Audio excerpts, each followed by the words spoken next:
Pessoal, meu nome é Érica, eu sou médica da Estratégia de Saúde da Família.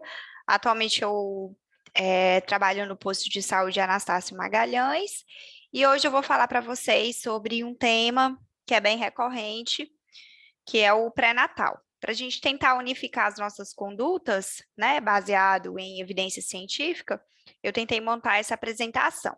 Essa apresentação ela tem como referências os protocolos do Ministério da Saúde, da Organização Mundial da Saúde, tem também alguns pontos de vista, né, durante o meu internato na maternidade escola, e também algumas coisas pontuais do próprio White Book que eu usei. Então, é uma mistura de várias coisas, tá? Então, vamos começar aqui a primeira parte, né? Com relação à questão das consultas do pré-natal. Então, assim, a Organização Mundial da Saúde, ela tenta, né, fazer com que a gente foque no início precoce do pré-natal. Então, até 12 semanas de idade gestacional, teoricamente, deveria ser o tempo máximo para a gente poder captar essas gestantes. Na assistência básica, a gente conta com o apoio dos agentes comunitários de saúde, né? Então, quando a gente tem o ideal, né, que seria toda a nossa área coberta de ACS, a gente orienta esses agentes comunitários a procurar captar essas gestantes para elas irem até a unidade de saúde e fazer o pré-natal, certo? A OMS recomenda que para um pré-natal de qualidade a gente tem que fazer pelo menos 6 consultas pré-natais, tá? Como vocês sabem, a gente não usa muito a palavra meses, né? Quando a gente está se referindo à gestante. Então, a gente usa primeiro trimestre, segundo trimestre, terceiro trimestre, e aí o primeiro trimestre é dividido em semanas. Então, desde a concepção até 13 semanas e 6 dias, a gente tem o primeiro trimestre, o segundo trimestre vai de 14 semanas até 27 semanas e 6 dias, o terceiro de 28 até 40 semanas e 6 dias, tá? Pelo Ministério da Saúde, que é o que a gente tenta fazer no posto, as consultas até a 28ª semana, elas são mensais, e assim, como é que funciona? Primeira consulta é com o enfermeiro, aí ele vai, abre o cartão pré-natal da gestante e solicita os exames de primeiro trimestre, se essa gestante vier, né, no primeiro trimestre para a gente, e depois a próxima consulta fica comigo e a gente vai revezando. É lógico que dependendo da gestante, se ela for um pré-natal de alto risco, aí a gente encaminha para a maternidade escola ou então para a nossa ginecologista obstetra do nosso posto de saúde, mas basicamente é assim, de risco habitual, primeira consulta com o enfermeiro, depois uma comigo, depois com uma enfermeira e assim por diante. Mensal até a 28ª semana, quinzenal de 28 a 36 semanas e semanal da 36ª semana até o termo. Geralmente, quando a gestante chega lá com 40 e poucas semanas e ela ainda não teve contrações ou ainda não teve o bebê, eu particularmente encaminho ela para a maternidade escola para a gente ter uma segunda opinião do obstetra para ver se eles vão induzir, se eles vão fazer parte cesáreo, o que eles vão fazer lá. Então, se essa gestante chegar com 41 semanas e não tiver tido bebê ainda, eu vou e encaminho a emergência da MEAC para que eles possam ver lá se vão resolver ou não a gestação dela, tá bom? Com relação à questão dos testes de gravidez, quando a mulher chega, né, com atraso menstrual, mantém relação sexual desprotegida e solicita um teste de gravidez, ou a gente solicite na suspeita, a gente tem o TIG, né, que é o teste imunológico de gravidez, que é da urina, que a gente faz, e a gente também pode pedir o beta-HCG na urina, lembrando que o beta-HCG ele tem um pico, né, entre 8 e 10 semanas de idade gestacional, e o beta-HCG é do sangue, que a gente solicita, tá certo? Com relação à questão das profilaxias, é sempre importante a gente ressaltar que todas as nossas gestantes elas vão ter que usar pelo menos 2 medicações, o ácido fólico e o sulfato ferroso, tá certo? O ácido fólico, na nossa unidade, a gente tem um comprimido. O comprimido, ele já vem em 5 miligramas, tá certo? E existem, em alguns locais, a suspensão, que é de 2 miligramas por ml. Teoricamente, essa deveria ser 0,2 miligramas por ml. Desculpa, viu, gente? Teoricamente, deveria ser o ideal, mas no nosso posto a gente só tem um comprimido mesmo. Teoricamente, para a gente fazer a profilaxia com ácido fólico, né, de evitar os defeitos de fechamento do tubo neural, a gente faz 3 meses antes da concepção, até 12 semanas de gestação. Mas na maioria das vezes não tem como, a gente só começa mesmo quando a mulher ela engravidou. Então, até 12 semanas de gestação, elas têm que ficar usando o ácido fólico, tá certo? Então, elas tomam um comprimido ao dia, de preferência pela manhã, para não esquecer, tá? Esses 5 miligramas. Se você tiver na sua unidade a suspensão 0,2 miligramas por ml, você pode orientar ela a usar 2 ml, porque teoricamente, em gestantes que não têm esses fatores de risco, que eu já vou citar, a concentração de ácido fólico que a gente teria que dar é apenas de 0,4 miligramas. Para quem é que a gente necessariamente tem que dar 5 miligramas? Populações de alto risco. Então, mulheres que já tiveram filhos anteriores com defeito do fechamento do tubo neural, história familiar também, diabetes, obesidade de grau 2 ou mais, uso de alguns anticonvulsivantes, como ácido valproico, metotrexato. Aí a gente já começa com essa bomba aí de 5 miligramas. Na prática, 5 miligramas para todo mundo, que é a realidade do posto. A gente também faz a profilaxia, né, com o sulfato ferroso. Importante ressaltar que o sulfato ferroso vai desde o início da gestação até o pós-parto, até 3 meses pós-parto, tá? Essa gestante, se ela não tiver anemia, lembrando que o corte, né, de anemia da gestação é 11, por conta da anemia fisiológica, a hemoglobina abaixo de 11, aí sim é anemia. Independente se ela tiver ou não, a gente dá um comprimido por dia, de preferência meia hora antes da refeição, seja qualquer de preferência dela, café da manhã, almoço ou jantar, e também com um suco cítrico, né? Pode ser suco de laranja, suco de acerola. Então, se a gente for analisar, essa gestante vai ficar usando cerca de 1 ano, né? O sulfato ferroso. E lembrando que se essa gestante, por exemplo, evoluir com aborto, tá certo? Com óbito fetal, essa gestante vai também continuar usando o sulfato ferroso por 3 meses, tá certo? Bora lá. Essa aqui é a profilaxia específica para pré-eclâmpsia, tá certo? Isso daqui eu tirei do protocolo da MEAC. A gente, teoricamente, tem que usar AS, 150 miligramas à noite, mas no posto a gente tem de 100, então a gente usa 100 miligramas, o comprimido, né? Um comprimido à noite, entre 12, no máximo, até 16 semanas e 37 semanas, tá certo? Para quais gestantes? Se, por exemplo, ela tiver hipertensão crônica, se ela tiver história de doença hipertensiva em gestação anterior, então se ela teve pré-eclâmpsia na gestação anterior, diabetes tipo 1 ou 2, doença renal crônica, lúpus ou síndrome do anticorpo antifosfolípide, a gente usa um comprimido de AS, tá? Agora, se ela, por exemplo, for primigesta, intervalo interpartal acima de 10 anos, idade acima de 40 anos, história familiar de pré-eclâmpsia, mãe ou irmã, gestação múltipla ou IMC acima de 35, né, ou IMC mais recentemente agora no protocolo da MEAC, IMC acima de 30, né, que você diagnostica logo no início da gestação, se ela tem 2 ou mais desses fatores de risco, a gente também tem orientação, recebe a orientação de começar a profilaxia com AS, para ela tomar o comprimido à noite, tá certo? Então, fechamos essa parte do AS. Agora, com relação à questão do parto prematuro, existe uma recomendação que ainda meio, né, não é tão estudada, mas que eu vi, se não me engano, no protocolo do Ministério da Saúde, é o uso da progesterona natural, certo? Então, se a mulher diz para você que ela teve um histórico de trabalho de parto prematuro e espontâneo em gestação anterior, você pode usar, né, a progesterona natural, que é o Ultragestan, que é uma cápsula, na verdade é um óvulo que ela coloca intravaginal, certo? Diariamente, entre 18 e 36 semanas de idade gestacional, tá certo?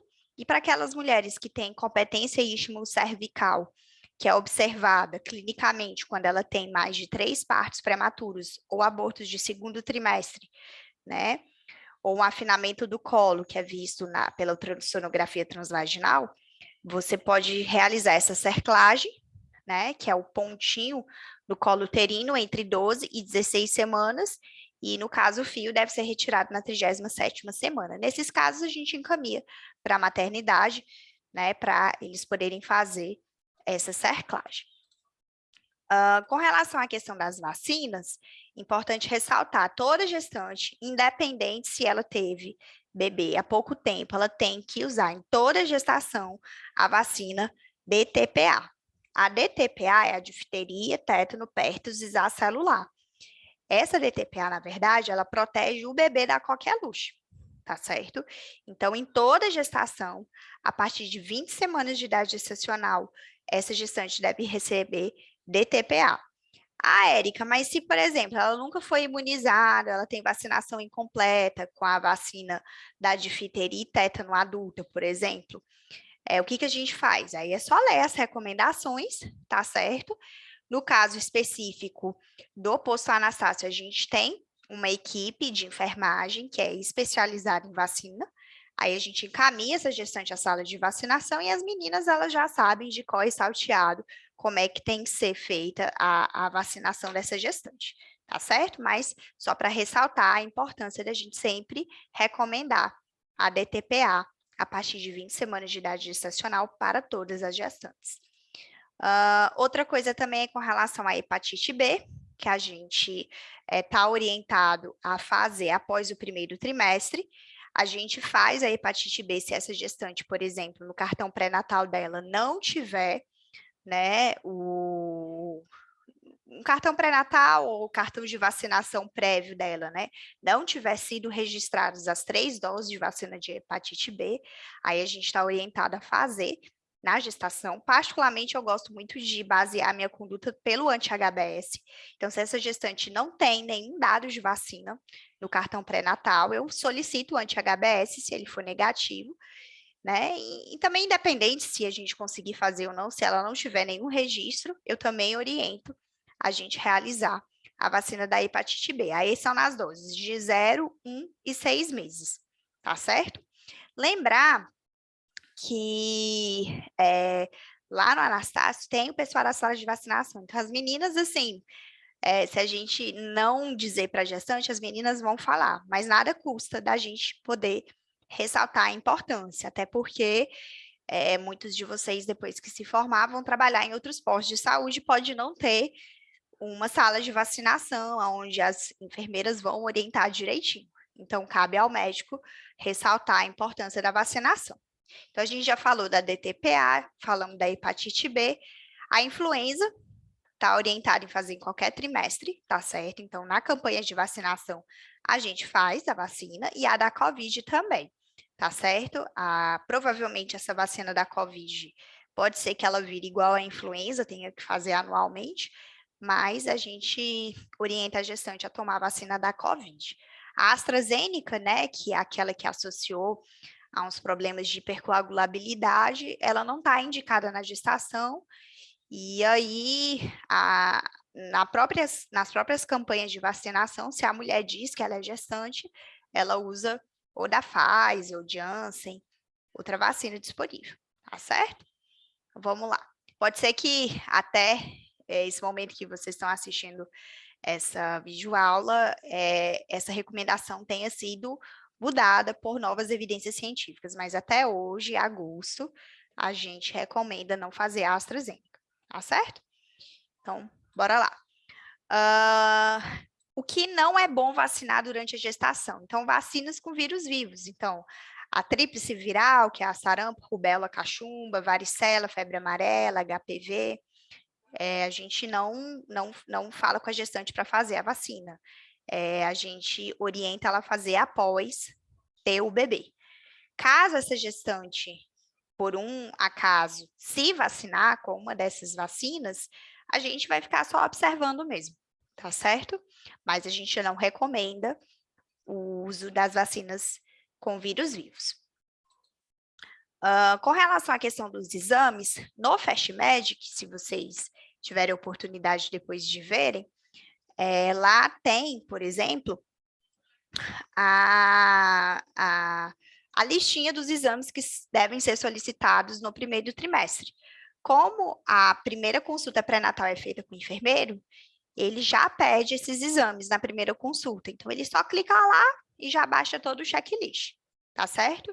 Basicamente, então, é hemograma completo, tipo sanguíneo, com bis indireto, né, no caso, se RH negativo, glicemia de jejum, as sorologias, VDRL, anti-HIV, toxo, anti-HBS, que eu pedi para que ele solicitasse, tá certo?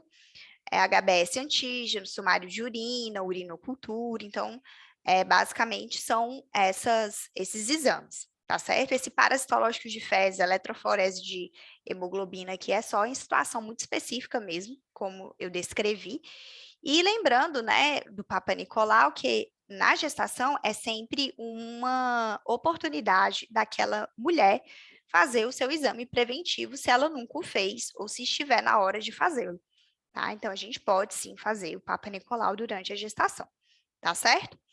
No protocolo do Fast Medic, eles incluem também outras sorologias, da rubéola, do CMV, certo? Então, acaba que, quando vocês forem receber os exames de primeiro trimestre, essas sorologias também saem para vocês, tá certo? E essas outras, proteinúrias de 24 horas, lipidograma, creatinina, glicada, isso aí vai depender, né? Se a gestante tem algum fator de risco para algum tipo de doença, hipertensão crônica, pré-eclâmpsia, diabetes gestacional. Lembrando que essa videoaula, ela é focada no pré-natal de risco habitual, então de baixo risco. Então, a gente não vai falar muito sobre DMG, sobre hipertensão crônica, isso a gente vai deixar para uma segunda aula, tá certo? Com relação à questão dos exames de segundo trimestre, se essa mulher ela for susceptível a toxo, lembrando que no primeiro trimestre, se ela for susceptível, é sempre importante a gente orientar medidas dietéticas de higiene para ela. Então, se, por exemplo, ela tem gato, evitar ficar, por exemplo, perto de gato, ou então na caixa de areia, né? Se for limpar, pedir para outra pessoa fazer essa limpeza, lavar bem os alimentos em água corrente, frutas, verduras, legumes, tá certo? Manter, tentar evitar de comer fora de casa também, tá certo? Então, se ela for susceptível, a gente faz essas orientações dietéticas e de higiene mesmo, tá certo? Se ela for susceptível, a gente pede a toxo, tanto IgM quanto IgG, e lembrando sempre, né, do TOTG, que se ela tiver uma glicemia de jejum abaixo de 92, entre 24 e 28 semanas, a gente faz o teste oral de tolerância à glicose. Teoricamente, ele tem que fazer em 3 curvas, né? Que são glicemia de jejum, primeira hora e segunda hora. Mas no posto, a gente só consegue fazer glicemia de jejum e a de segunda hora. Como é que vocês acham no Fast Medic a solicitação do TOTG? Não fica escrito TOTG, fica escrito curva glicêmica. Aí vocês escrevem lá curva glicêmica e solicita, tá certo? E pede para essa gestante fazer entre 24 e 28 semanas, para a gente avaliar se ela não pode evoluir com diabetes gestacional.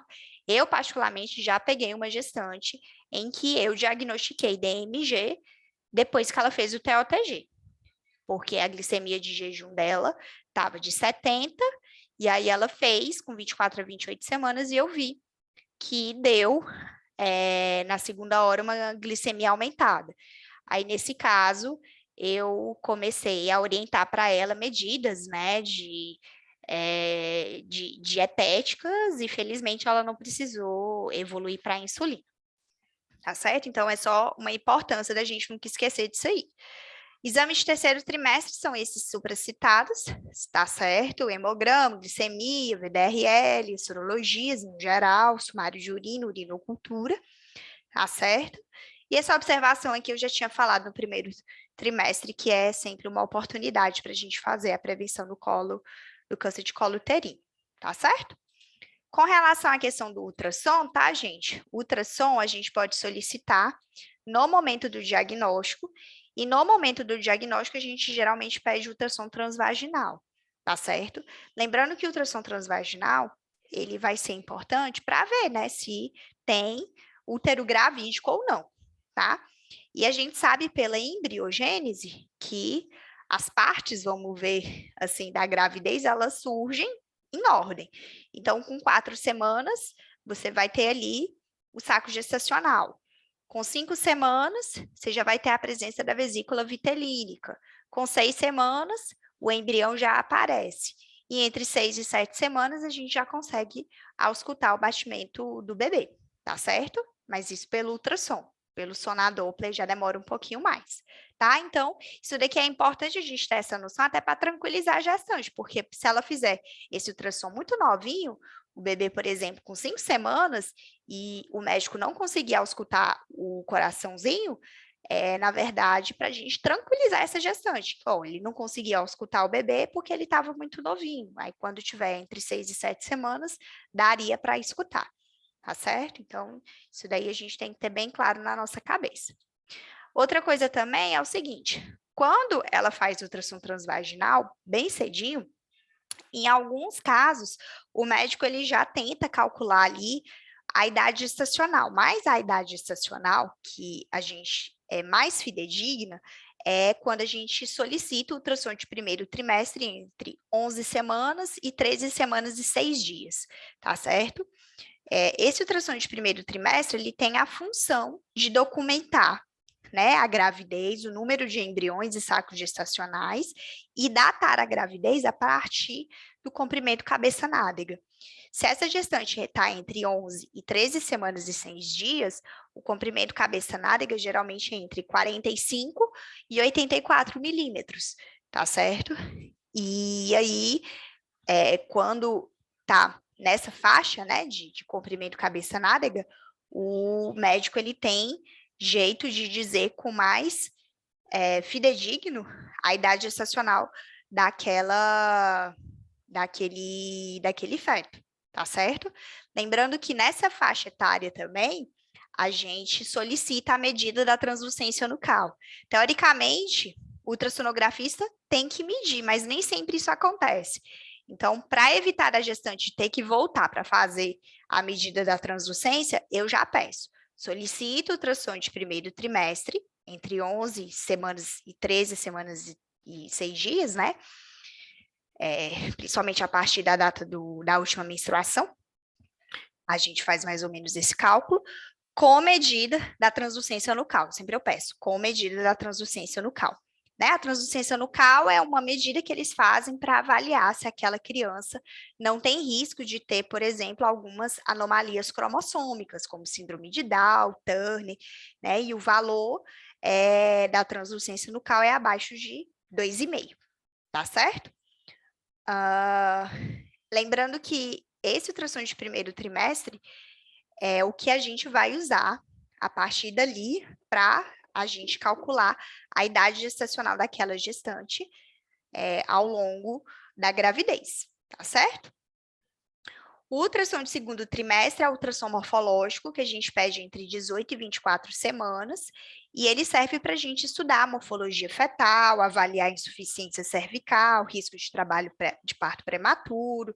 É aqui que a gente consegue ver também o sexo do bebê, tá certo? E é aí que geralmente eu peço o ultrassom morfológico, nessa faixa etária de idade gestacional.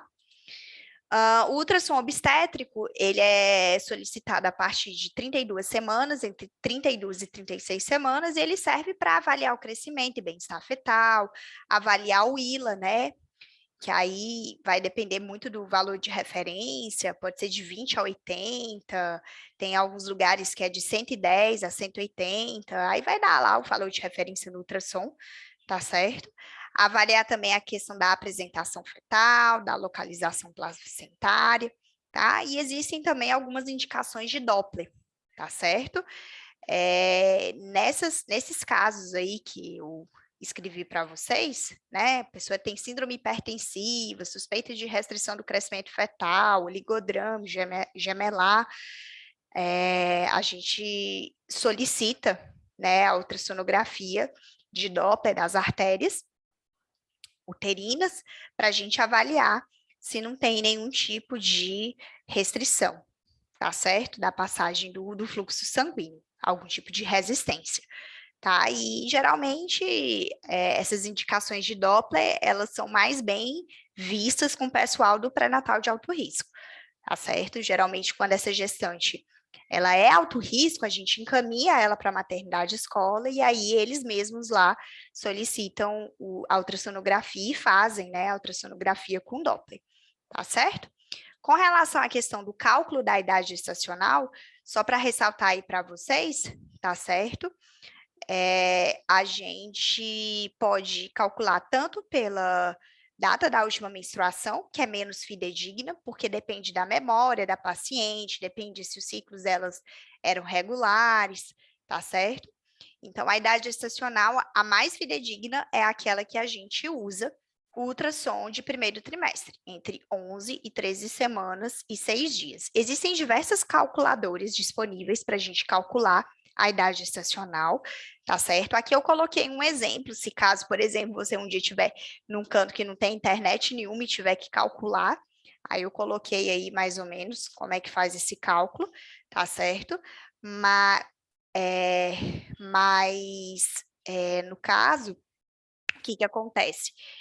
No Whitebook você consegue baixar, existe uma calculadora também no Google que você escreve assim, calculadora idade gestacional FetalMed. Ela é muito boa, porque ela dá a idade gestacional tanto pela data da última menstruação, tanto pelo primeiro ultrassom, e também ele dá para você a data provável do parto, tá certo?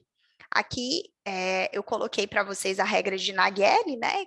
Algumas vezes, dependendo aí se você não tiver nada para poder fazer o cálculo, nenhuma calculadora, aí você pode usar essa regrinha aí para poder calcular a data provável do parto. Isso aí é mais coisa de prova de residência mesmo, tá certo? Porque na vida real, eu particularmente sempre uso as calculadoras para facilitar a nossa vida. Com relação à questão da anamnese da gestante, eu deixei aí até esse slide mais em branco, deixa eu só passar aqui para ver, pronto. Porque aí vai depender, né, de como é que vocês tiveram o internato de vocês em GO, ou então, se é a primeira vez que vocês estão tendo contato no internato com ginecologia e obstetrícia, na época que vocês tiveram GO na graduação. Mas, basicamente, é importante você perguntar para aquela mulher G1, se ela é G quanto, P quanto, A quanto, entender, né, todos os Gs dela, se em algum momento ela teve pré-eclâmpsia, se o bebê nasceu bem, há quanto tempo que foi, perguntar se ela faz, antes de engravidar, fazia algum tipo de medicação, perguntar se a gravidez ela foi planejada ou não, né, ter noção da história familiar dela, até mesmo para saber se a mãe ou irmã tiveram também pré-eclâmpsia, tiveram defeitos do fechamento do tubo neural, alguma criança com síndrome de Down também. Então, é aquela anamnese bem completa, obstétrica, que a gente aprende na faculdade mesmo. Por isso que eu deixei aí em branco, porque eu acredito que seja algo que a gente está bem sabidinho em poder fazer, tá certo? Sobre o exame físico, é sempre importante a gente medir a altura uterina, tá certo? Como é que a gente mede a altura uterina? A gente fixa, né, o zero, a fita métrica, o zero, na sínfise púbica, e aí a gente faz aquelas manobras de Leopold para achar o fundo do útero, e aí você fixa na sínfise púbica, acha até o fundo do útero, mede até o fundo do útero e coloca lá o resultado.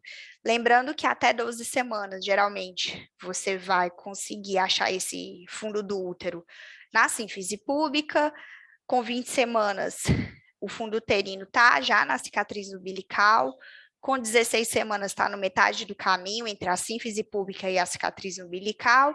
Quando a mulher ela faz acima de 20 semanas, geralmente a altura que você mede do fundo uterino, ela equivale à idade gestacional, e quando ela tem ali, perto de ter o bebê, com 40 semanas, esse fundo do útero chega no apêndice xifoide, tá certo? Aqui são algumas, as chamadas manobras de Leopold, né, que é primeiro tempo, segundo tempo, terceiro tempo e quarto tempo. onde a gente avalia a situação do bebê, a posição e a apresentação, né? Lembrando que é importante a gente fazer essas manobras, inclusive, para a gente não ter muita dificuldade para achar o local de ausculta, né, do bebê. Aqui é só para lembrar para a gente que quando a gente está falando de situação, a gente pode ter o bebê longitudinal, né, que é o que a gente geralmente é o mais comum. Ele pode estar transverso, tá certo? Que aí seria assim, e ele pode estar oblíquo também. A posição, aí vai depender, né? Se o dorso ele está à direita à esquerda, se o dorso do bebê, no caso, ele está à direita à esquerda da mãe, e a apresentação ela pode ser cefálica, pélvica ou córnica, tá certo? Lembrando que a posição cefálica é de cabeça para baixo, a pélvica é de bumbum para baixo, a córnica é quando ele está naquela situação oblíqua, e aí o ombrinho que fica insinuando ali, tá certo? Com relação à questão do batimento cardíaco fetal, a gente usa na unidade o sonar-Doppler a partir de 12 semanas, mas eu tenho muita dificuldade, eu consigo mais ou menos ali por 15, 16 semanas, mas teoricamente dá para ouvir, tá certo? Lembrando que o batimento cardíaco do bebê, ele varia aí entre 110 e 160 batimentos por minuto, tá? E é bom a gente fazer esses registros sempre quando a gente for estar lidando com as nossas gestantes. Medir a altura uterina, fazer as manobras de Leopold para você ter noção ali da apresentação, da situação e da posição, e também auscultar o bebê, sempre, tá certo? Com relação à questão da movimentação fetal, avisar para a gestante que vai ser mais perceptível a partir de 18 a 20 semanas de idade gestacional, tá certo? E quando ela tiver ultrapassado essas semanas, sempre perguntar nas consultas de pré-natal se o bebê está mexendo. Aqui são algumas é como se fosse uma tabelinha que eu mostrei, né? Que são as chamadas alterações que acontecem quando a mulher ela está grávida, né? Que são achados ao exame físico na gravidez e sinais de presunção / probabilidade de gestação. Isso daqui é mais para a prova de residência mesmo, tá certo? E aí depois, quando vocês tiverem um pouco mais de tempo, vocês dão uma lida para vocês terem uma noção. Tá certo? Todos esses sinais aí, tubérculos de Montgomery, linha negra, sinal de Pisacek, né? Nem sei falar isso aqui, né? Sinal de EGA, enfim, tem várias coisinhas aqui que são interessantes, tá certo? Com relação à questão dos gráficos, aqui eu coloquei porque vocês vão perceber que em alguns cartões pré-natais a gente tem esses gráficos registrados e é sempre interessante a gente colocar no gráfico, tá? Para a gente observar se essa gestante, por exemplo, né, com relação ao gráfico de curva da altura uterina versus idade gestacional, para a gente ver se ela está acima da curva ou abaixo da curva. E aí tem algumas possibilidades, né? Se ela estiver acima aí do percentil 90, pode ser por conta de erro de cálculo da idade gestacional, ou o bebê ele é macrossômico, ou polidrâmio, ou porque é gêmeos, ou é uma molidatiforme. E se essa curva, esse gráfico estiver abaixo do percentil 10, pode ser também erro de idade gestacional, restrição do crescimento intrauterino, oligodrame, óbito fetal. Então, é sempre importante a gente colocar nos gráficos para a gente fazer esses raciocínios, tá certo?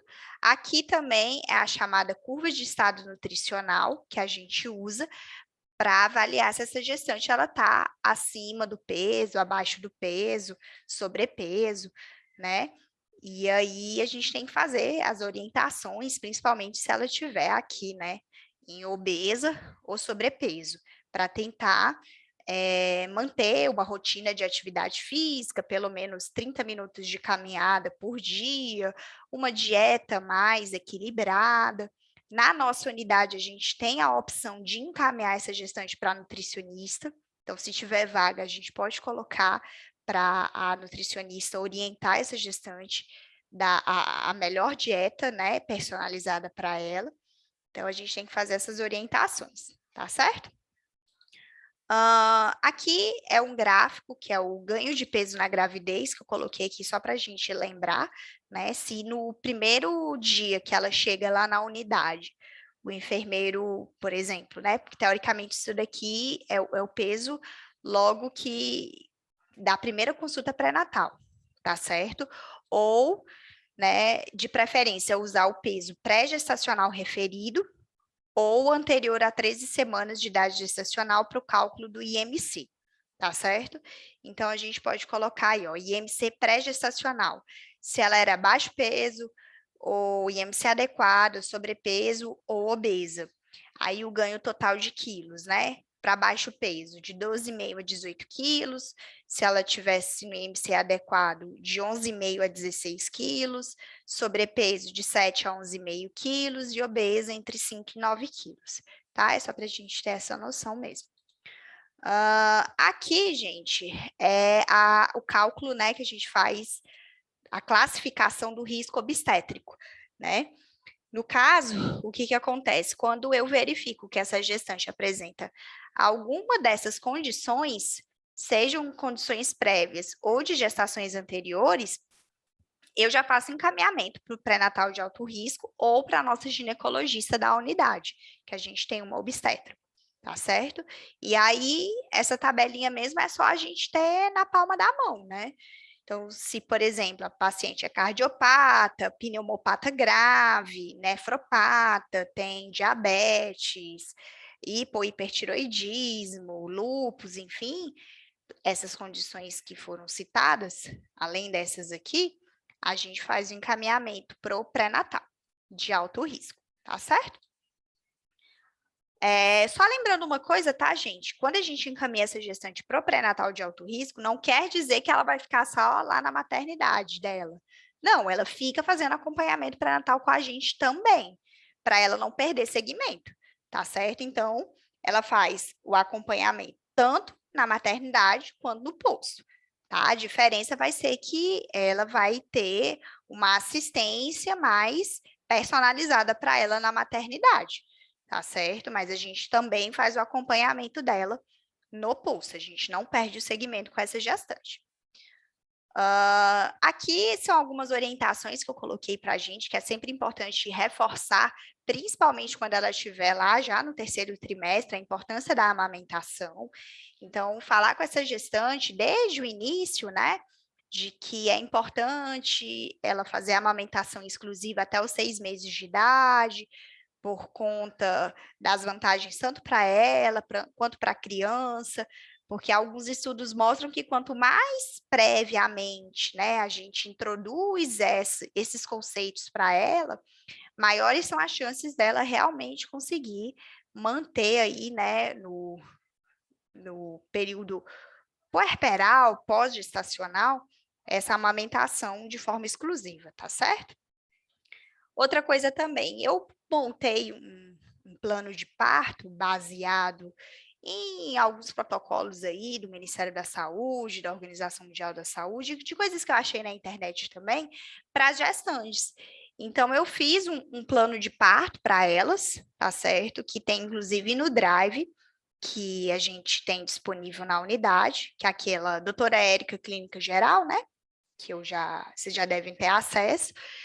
E aí, depois vocês dão uma lida, tá certo? Quando essa gestante aí completa, quando tá lá para suas 36, 37 semanas, eu dou impresso esse plano de parto para ela poder ler um pouquinho a respeito, saber dos direitos dela durante o parto, né?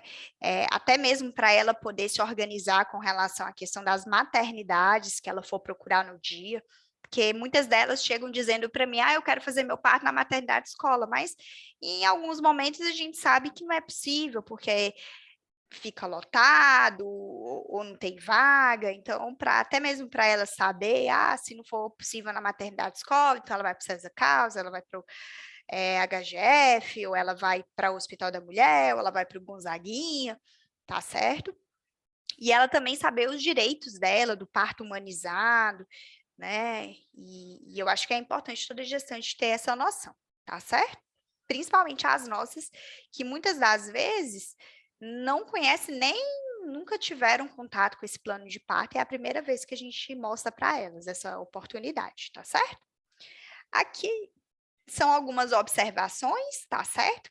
Que eu acho que seria interessante a gente sempre seguir. Então, quando a gente for passar qualquer medicação para gestante, tá? A gente sempre tem que ver a categoria dessa medicação na gestação, se ela é categoria A, se ela é recomendada, se ela é B, se ela é C, se ela é D, se ela é proscrita na gestação. Então, a gente pode ver tanto na bula quanto no whitebook. Eu, particularmente, uso o whitebook, que é muito mais simples, tá certo? Mais rápido de ver. Quando a gestante, ela fica apresentando, por exemplo, queixas de pirose, ou então queixas de inchaço nas pernas, que são na visão clínica, obviamente, né? Mudanças fisiológicas da gravidez, eu sempre oriento primeiro para ela mudanças no estilo de vida, seja alimentação, seja a realizar exercício físico, tá certo? Eu sempre evito usar medicamento, mas se não for possível, lembrar sempre dessas categorias de medicação. Tá? É bom sempre, desde o início do pré-natal, explicar as mudanças fisiológicas na gestação, até mesmo para ela saber que algumas coisas vão acontecer, então, inchaço na perna, ela pode ter pirose, ela pode ter vômitos, ela pode ter náuseas, dor de cabeça, ela pode ter dor nas mamas, né, dor na região ali da vulva, tá certo? Enfim, quando ela está, né, com uma barriga um pouco maior, ela pode ter um pouco de falta de ar, então orientar ela sempre a deitar decúbito lateral esquerdo. Então, é sempre importante a gente ter essa noção das mudanças fisiológicas da gestação para poder explicar para elas que isso pode acontecer, tá? E que não é nada de outro mundo, tá certo? Se essa mulher estiver sentindo dor, tiver febre, o analgésico de escolha é o paracetamol, tá, gente? A dipirona, ela é categoria D na gestação, então a gente não prescreve. No posto, a gente tem o quê? A gente tem a ondansetrona, que é a medicação que a gente usa para a questão do controle de vômito. É lógico que se ela não tiver uma hiperêmese gravídica, né? A gente tem que fazer essa diferenciação clínica, a gente pode prescrever ondansetrona, 4 miligramas, tomar um comprimido até de 8 em 8 horas. Se essa mulher ela chega já com hipertensão crônica, lembrar que a gente já vai trocar esse antihipertensivo dela pela metildopa, 250 miligramas, a gente geralmente usa de 2 a 4 vezes ao dia. Atualmente, a primeira escolha não é mais a metildopa, é a nifedipina, mas infelizmente no posto eu não tenho disponível a nifedipina, até então, tá? Então a gente fica com a metildopa mesmo, tá? E outras coisas também que durante o internato a gente vai discutindo, durante o estágio aí na unidade a gente vai comentando, tá? E é isso aí, tá certo, gente? Eu acho que esse aqui era o último slide. A mensagem que eu quero entregar para vocês é: esse protocolo, essa videoaula, ela sempre está passível de atualização. Então, é sempre importante vocês terem consigo, né, os protocolos da maternidade escola, tá? Que foi o lugar que eu estagiei, é o lugar onde eu geralmente sigo para me basear nas condutas, tá certo? É sempre importante também vocês baixarem alguns protocolos da Febrasgo, porque ela tem muita coisa falando, por exemplo, de vulvovaginite, que é muito comum na gestação. Então, se vocês quiserem também entrar no site da Febrasgo, tem muita coisa lá que é pautada em evidência científica e que é o que eu uso durante as consultas de pré-natal. E lembrar, né, que um bom pré-natal, ele está associado com menores taxas, né, de mortalidade, tanto na gravidez quanto de mortalidade infantil, tá certo? Então, a gente focar nesse início precoce do pré-natal, como eu já tinha dito no primeiro slide, ele é muito importante, tá certo? Lembrar que as maiores mortalidades, né, os maiores riscos para a mortalidade, tanto da mãe quanto infantil são as síndromes hipertensivas da gestação, que eu acho que vale a pena gravar uma videoaula baseada no protocolo da MEAC só por conta disso, porque querendo ou não, a gente vai pegar e muitas vezes a gente vai ser o primeiro médico a ter que conduzir essa paciente. Em alguns casos, a gente conduz até o final da gestação, porque não tem vaga para todas, certo? E infecção do trato urinário, tá certo? Lembrando que bacteriúria assintomática na gestação, a gente faz o tratamento sim, tá certo? Então, estudar isso é muito importante para a gente dar a melhor qualidade para essa gestante de pré-natal, tá certo? Qualquer dúvida, estamos na unidade, e é isso aí.